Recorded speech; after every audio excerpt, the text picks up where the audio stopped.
મિત્રો અમે અત્યારના કલકત્તા ખાતે આવ્યા હતા વેન્ટેજ પોઈન્ટ જે આદિત્ય બિરલા સન લાઈફ મ્યુચ્યુઅલ ફંડની એક એડવાઇઝરો માટેની સરસ મજાની કોન્ફરન્સ હતી.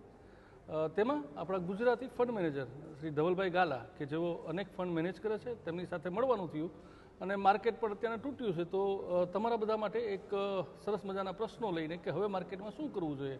ધવલભાઈ સ્વાગત છે. સર્વપ્રથમ તો ધવલભાઈ એસઆઈપી માટે લોકો થોડા પેનિક થયા છે કે એસઆઈપી એમાંય એક સીઈઓની કોમેન્ટ્સ આવી હતી એટલે લોકો પેનિક થઈ ગયા છે કે અત્યારના હવે એસઆઈપી બંધ કરી દઈએ. તમારી દ્રષ્ટિએ શું કરવું જોઈએ?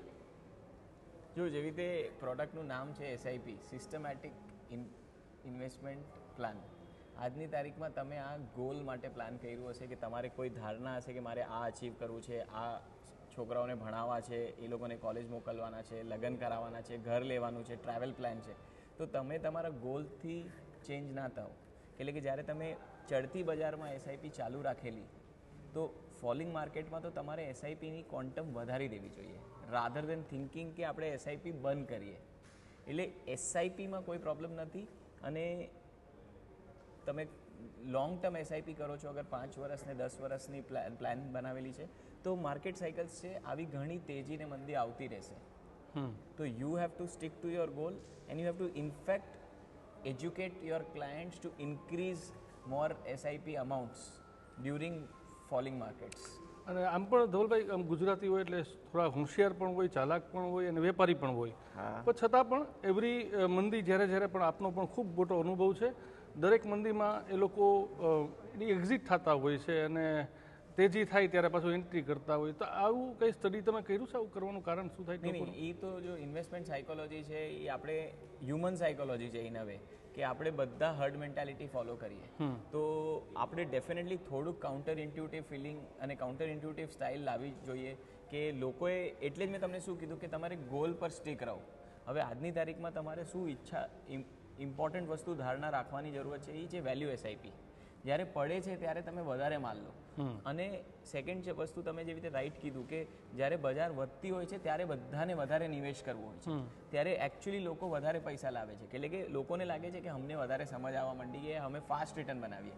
તો એ તમારે એમને સમજાવવાની જરૂરત છે કે આપણે મીડિયમ ટર્મ ઇન્ડિયામાં અર્નિંગ્સ ગ્રોથ જે છે ને એનાથી આગળ પાછળ જ રિટર્ન મળવાના છે કેગર બેસિસ પર. તો તમારે એ વસ્તુ વિચારવાની. આજની તારીખમાં ઇન્ડિયામાં 14 થી 16% નિફ્ટીમાં આવતા 3 વર્ષમાં અર્નિંગ્સ કમ્પાઉન્ડિંગ બની શકે. આ વર્ષ સૌથી ડિફિકલ્ટ અર્નિંગ્સ કમ્પાઉન્ડિંગનો હતો. એટલે કે ગયા 2 વર્ષથી 20%ની ઉપર અર્નિંગ્સ આવી રહી હતી.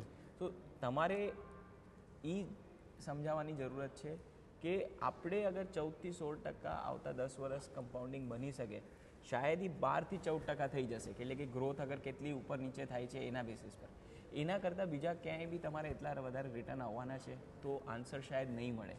એટલે you have to continue doing SIP for your lump sum investor. જે ઇન્વેસ્ટર શાયદ લમસમ ને ઓપોર્ચ્યુનિસ્ટિક હોય છે એ લોકોની માટે તો ડેફિનેટલી અત્યારે અગર આવતા 3 મહિના 6 મહિનામાં ફોલિંગ માર્કેટ રહેશે તો ઇન્વેસ્ટ વધારે કરવું જોઈએ. તો એ લોકોને રિટર્ન આલ્ફા બનશે when they are able to sell during rising market. અગર ઉલટું જ કરતા રહેશું કે આપણે રાઇઝિંગ માર્કેટમાં લેશું અને ફોલિંગ માર્કેટમાં વેચશું તો ઇન્વેસ્ટર એક્સપિરિયન્સ અને રિટર્ન બેઉ ખરાબ થઈ જશે. ઓકે ધવલભાઈ, 11,000 પોઈન્ટ સેન્સેક્સ જેવું તૂટી ગયું છે તો હજી કેટલું લાગે છે અને કેટલા સમય સુધી લોકોએ રાહ જોવી પડશે? આ બહુ મોટું ક્વેશ્ચન છે. આ ક્વેશ્ચનનો રાઈટ આન્સર મારા ખ્યાલથી કોઈની પાસે નહીં હોય. હું તમને મે બી હિસ્ટ્રીમાં લઈ જાઉં એકવાર માટે કે આપણે સમજો કે 2022માં જ્યારે રશિયા યુક્રેન વોર થતી હતી અને ત્યારે બી માર્કેટ એના 1.5 વર્ષ પહેલાં સારું ચાલ્યું હતું કોવિડ લોસથી. તો અગર તમે ત્યારે આવીને કોઈને બી પૂછશો કે અહીંયાથી હજી કેટલું પડતા લાગશે, તો આજની તારીખમાં જે જીઓ પોલિટિકલ અનસર્ટનિટીઝ છે, પોલિસી ફ્રેમવર્ક્સ છે four various countries is materially different and ever changing. તો એ પોઈન્ટ ઓફ વ્યૂથી આપણે એ વિચારીએ કે 6 મહિનામાં શું થશે ને એનું આન્સર દેવું બહુ અઘરું છે. ઓકે, ઠીક છે. પણ તમે મને એ કહેશો કે હજી કેટલું પડી શકે ના પડી શકે, તો હજી બી આપણે છે ને લોંગ ટર્મ એવરેજ મલ્ટિપલ્સથી બહુ ઉપર છીએ, ખાસ કરીને મિડ કેપ્સ, સ્મોલ કેપ્સ અને સર્ટન સેક્શન્સમાં. તો એ મલ્ટિપલ્સ અગર એવરેજ પર આવી જાય અને અર્નિંગ્સની પાછી કમ્પાઉન્ડિંગ ઇમ્પ્રૂવ થઈ જાય તો વી could B near the bottom. But it will be very difficult કે અગર એ ટાઈમ કરી શકીએ કે આવતા 3 મહિનામાં થાય કે 6 મહિનામાં થાય. Okay, Dhavalbhai, multi asset fund આપ સંભાળો છો, તો ગોલ્ડ અને સિલ્વર અત્યારના શેર બજાર એક બાજુ પડે છે, પણ બીજી બાજુ ગોલ્ડ છે એ ઓલ ટાઈમ હાઈ રોજે રોજ થાય છે, તો ગોલ્ડ ખાસ કરીને એમાં શું કરવું જોઈએ? તો આજની તારીખમાં અગર તમે હમણાં જોશો ને કે અમે 2 વર્ષ પહેલાં આ ફંડનું એનએફઓ લાવેલા, અમારા હાઉસમાં હજી બીજા હાઇબ્રિડ ફંડ્સ બી છે, પણ અમે લોકોએ સ્પેસિફિકલી એક કોલ દીધેલો કે અમને લોંગ ટર્મ અગર 20 વર્ષની ઇન્વેસ્ટમેન્ટ સાયકલ અમે ત્યારે જોઈ છે અને હજી બી જે પ્રૂવન છે કે ગોલ્ડની પાસે બીટા હોય છે ઇન અ વે કે ઇક્વિટીમાં જે હાઈ બીટા હોય છે અને ફિક્સ ઇન્કમમાં નથી હોતું, એટલે એના સ્ટેબલ રિટર્ન હોય છે અને ઇક્વિટીમાં વોલેટાઇલ રિટર્ન હોય છે. Gold is in long 20-year cycle has given return which is almost equal to equity returns. ઠીક છે, બટ એ રિટર્ન ત્યારે આપે છે જ્યારે શાયદ ઇક્વિટીઝ નથી આપતું, તો it is a perfect blend. તો ધેરફોર અમે લોકોએ આ પ્રોડક્ટ કાઢેલું અને અગર તમે જોશો તો અક્રોસ ડાયવર્સિફાઈડ ફંડ્સ હાઇબ્રિડ કેટેગરીમાં અને આવા કેટેગરીમાં અમારા રિટર્ન્સ કાફી સારા છે. 15-16% ઉપર કેગર રિટર્ન્સ છે. આજની તારીખમાં ગોલ્ડ અને સિલ્વર આટલી ગ્લોબલ અનસર્ટિનિટીઝ છે એટલે બી શાયદ હાઈ પ્રાઇસીસ પર છે, ડોલર ટર્મ્સમાં બી અને ઇન્ડિયન આઈએનઆર ટર્મ્સમાં બી.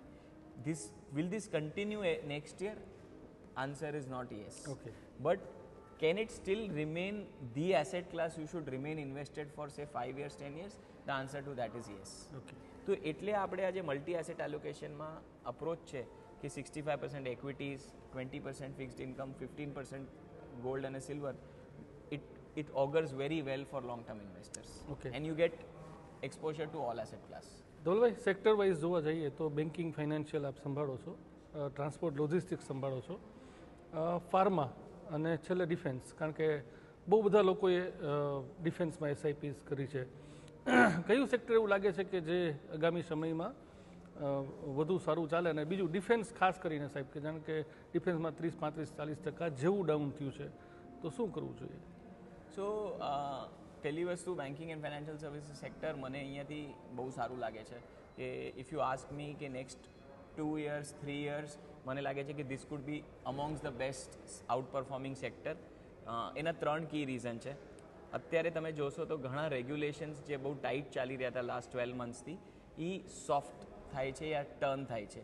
રેટ કટ સાયકલ શરૂ થઈ છે અને લિક્વિડિટી મેજર્સ બી ઇમ્પ્રૂવ થઈ રહ્યા છે. તો that is one big positive for the sector. Second, અગર તમે જોશો તો આ 5 વર્ષથી બ્રોડર માર્કેટને કન્ટિન્યુઅસલી અંડર પરફોર્મ કરે છે. 400 બેસિસ પોઈન્ટ્સ કેગર અંડર પરફોર્મ કર્યું છે નિફ્ટી 500 ને યા નિફ્ટી 50 ને નિફ્ટી 200 ઇન્ડેક્સને. એટલે ઇટ શોકેસીસ કે આ સેક્ટરના valuations are definitely lower than what it was long term back or 5 years. અને અગર તમે જોશો તો જે ઘણા બધા ગ્રોથ ચેલેન્જીસ છે એ બી મને લાગે છે બિહાઇન્ડ અસ છે. અર્નિંગ્સમાં ડાઉનગ્રેડ સાયકલ ચાલી રહી હતી, એ અમને લાગે છે કે આવતા 6 મહિનામાં શાયદ અર્નિંગ્સ અપગ્રેડ સાયકલ આવશે. તો વી આર કોલિંગ ધીસ કે બીએફએસઆઈ સેક્ટર ચાલશે, એસ્પેશિયલી લેન્ડર્સ એટલે banking and financial services fund, અને may be we could be 3 months 6 months early. So that is what our call is. ડિફેન્સમાં શું કરવું જોઈએ? ડિફેન્સમાં તમે અમને પૂછશો તો એક્ટિવલી અમારી પાસે કોઈ ડિફેન્સનો પ્રોડક્ટ છે નહીં એક્ટિવમાં. અને અગર ડિફેન્સ કંપનીઝની વાત કરશો તો અર્નિંગ્સ વિઝિબિલિટી એ લોકોની, revenue visibility is very strong for next 3 years 5 years. Definitely price to earning multiples કે valuation multiples had gone very high. They are normalizing. Have they normalized? My answer to that is not yet. Okay. But તમે કહેશો કે હવે એસઆઈપીમાં શું કરવું જોઈએ, આ sectoral product છે, આ થીમેટિક હાઈ રિસ્ક પ્રોડક્ટ છે, તો one should evaluate the risk appetite of the client and accordingly take a decision. Okay Dhavalbhai, જતા એક બે શબ્દોમાં કે એક બે લાઇનમાં કેવું હોય તો ઇન્વેસ્ટરને શું સલાહ છે? નહીં, ઇન્વેસ્ટરને એક ઇમ્પોર્ટન્ટ સલાહ એ છે કે આજે જ્યારે ટાઈમ અગર ટર્ન થઈ રહ્યું છે, અને ડેફિનેટલી કોઈને નથી ખબર કે આ 6 મહિના ચાલશે, 9 મહિના ચાલશે, 3 મહિના ચાલશે, અને ઓલરેડી તમે જોશો તો લાસ્ટ 3-6 મહિનાથી કરેક્શન મોડ ચાલુ છે. More importantly is you should focus when investing more when chips are down. Then it creates alpha for you or higher returns for you. Thank you. Thank you very much. Thank you, Dhawalbhai. Thank you very much. Thank you.